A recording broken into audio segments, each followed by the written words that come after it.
В Республиканском перинатальном центре представили нового руководителя. На пост главного врача назначена Мадина Хутиева. Коллективу медучреждения нового руководителя представила министр здравоохранения региона Рукият Таршхоева.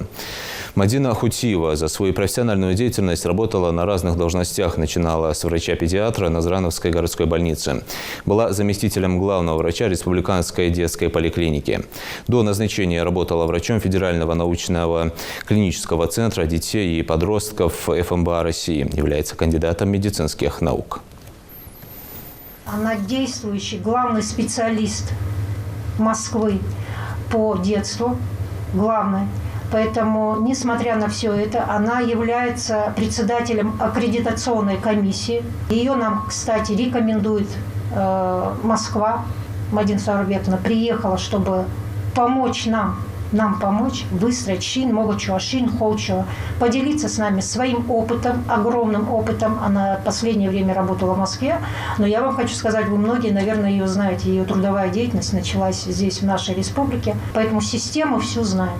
Абсолютно, начиная там с врачебной деятельности и заканчивая руководящей деятельностью.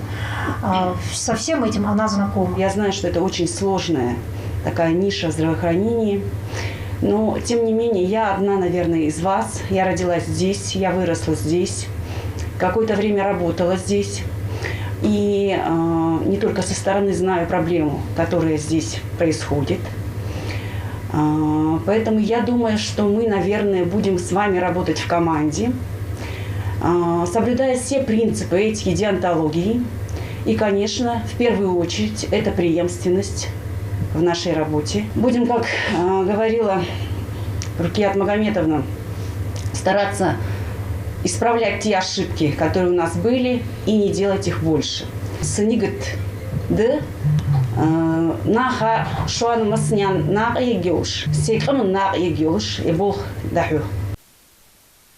Напомню, предыдущий руководитель покинула пост после резонансного случая с пациенткой Мадиной Аушевой, которая до сих пор находится в коме. Ее родственники утверждают, что эта ситуация сложилась таким образом из-за врачебной халатности.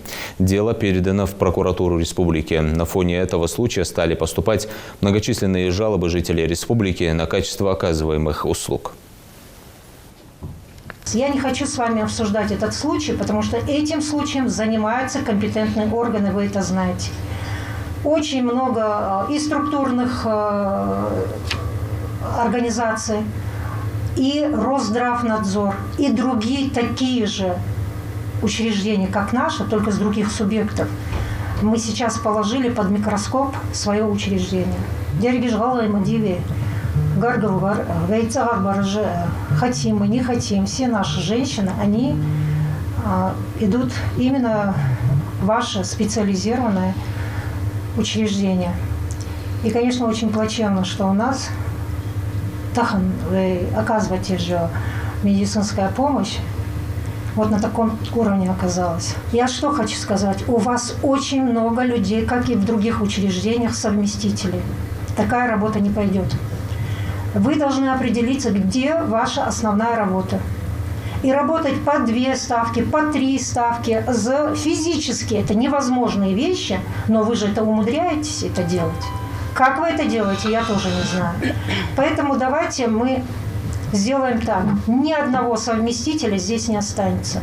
У вас есть время, буквально несколько дней. К понедельнику вы должны определиться, где ваша будет основная работа. Вот на своем месте вы должны находиться. Это будет ваша работа. Дальнейшее совмещение вы будете определять совместно со своим руководством. У вас есть время, я вам опять говорю. По-другому будут жесткие меры ко всем приняты, потому что будет аттестация. Аттестация, начиная, опять говорю, санитары. Случайный сагватша, простой сагватша. Ведь дереги же цам болхой, да цам команде, халдизы ждали. Тахан.